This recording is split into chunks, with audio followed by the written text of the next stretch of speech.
Bom dia, Chico Filho. Bom dia, você que está em casa. Olha só, hoje nós vamos falar sobre a enxaqueca. É uma dor que atinge de 15% a 20% da população brasileira. E sobre esse assunto, nós vamos conversar com o neurologista Kelson James Almeida, que ele vai falar um pouquinho sobre os fatores que podem causar a enxaqueca e se existe essa possibilidade de amenizar ou então evitar essas dores. Bom dia, doutor. Bom dia, Rayane. Bom dia a todos.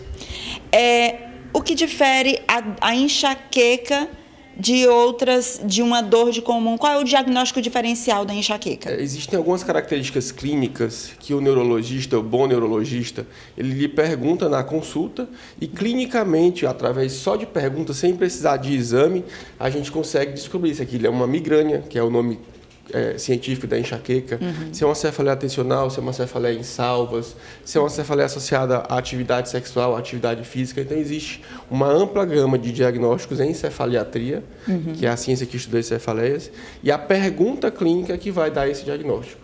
Existe relação entre... Qual é a principal diferença para quem está em casa que sente dores crônicas de uma dor de cabeça? Não é errado dizer comum, né? Mas de uma enxaqueca, que seria, no caso, um problema crônico. A migrânia ou a enxaqueca é uma cefaleia empontada, que usualmente acontece de um lado da cabeça, só unilateral, e o paciente às vezes tem náuseas, vômito, vontade de vomitar. Ele piora quando ele está fazendo alguma atividade física e, por vezes, a luz irrita, que a gente chama isso de fotofobia, e o barulho também, que chama fonofobia. Existe relação entre certos alimentos com a enxaqueca? Existe descrição, sim, de alguns medicamentos. Até a gente tem um professor da Federal, o professor Silva Neto, que publicou artigos como, por exemplo, o uso de melancia, mas isso é muito particular. Cada paciente tem que entender o que faz mal. Tem gente que desencadeia com o uso de chocolate ou com uma refeição muito farta em gorduras. Então, isso é muito particular de cada paciente. Algumas pessoas acreditam que a enxaqueca tem uma incidência maior em mulheres do que em homens. Isso tem relação? Isso tem relação, isso é verdade. Em torno de 15% a 20%, a gente estava falando desse número, né? Da população em geral tem cefaleia, migrânia, e dessa maioria são mulheres por questões hormonais. É tanto que quando você está numa menstruação, mulheres ainda em período de menstruação, elas têm piora da dor de cabeça.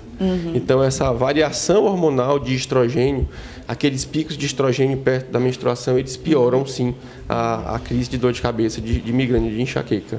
Assim, os hábitos saudáveis, né? Assim como outras doenças, ela também pode prevenir a enxaqueca? Ajuda no controle.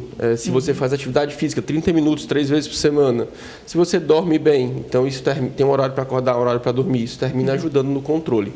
O controle é baseado basicamente em tratamento medicamentoso, que a gente chama de tratamento profilático. Então, você precisa ir procurar um neurologista e fazer um diagnóstico do tipo correto da dor de cabeça, tomar um remédio mais adaptado e aliar essas medidas de prevenção, de controle de qualidade de vida, de atividade física, de sono regular, de controle do peso, controle da depressão, da ansiedade, da tristeza, sempre ajuda. Existe um medicamento específico ou todo esse tratamento, esse controle que o senhor falou é que é necessário para quem já sofre de enxaqueca? Na verdade, existe perfis de medicamento. Então, tem alguns tipos de pacientes que se beneficiam de um tipo de remédio e outros não. Então, por exemplo, e tem um perfil de efeitos colaterais. Às vezes, a gente dá remédio para o paciente e cai o cabelo, tem que trocar. Às vezes, a gente dá um remédio e a pessoa fica se esquecendo. Então, o bom médico, o neurologista que sabe mexer com isso, ele vai achar um remédio adequado para você e você vai ficar bem. Né? A respeito de prevenção, existe uma forma de prevenir ou independente do que eu faça, eu não consigo prevenir uma enxaqueca? A gente sabe que se você controla a migrânia, a enxaqueca por muito tempo, e por mais de 2 anos ela fica bem controlada, isso diminui o número de novas crises no acompanhamento. Né? Então, normalmente se faz um tratamento correto por um bom tempo, um tempo largo, de 1 ano a 2 anos. Isso previne o aparecimento de novas dores, de cronificação da dor. Usar remédio demais por sua conta, sem prescrição médica, isso também piora. Então, os mecanismos de prevenção, eles são muito no conhecimento do que a gente não pode fazer. Tem que dormir no horário correto, não pode tomar remédio demais sem indicação médica. Às vezes, abusar de determinadas substâncias como café, por exemplo, comer coisas que não podem, que te fazem mal, não praticar atividade física, está associado à tristeza, à depressão, não tratar ansiedade. Tudo isso são várias variáveis que a gente leva em consideração numa consulta para prevenir ou para tratar profilaticamente, esse é o nome que a gente usa, tratar profilaticamente a migrânia ou a enxaqueca. Certo. E para quem está em casa, que sente um pouco de dor de cabeça, que tem dúvidas, o ideal mesmo é consultar um neurologista para saber se sua dor é uma dor normal, ou comum, que não existe, né?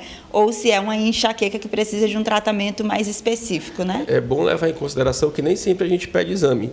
Se o diagnóstico é feito de migrânia, de enxaqueca, não se precisa de exame da cabeça.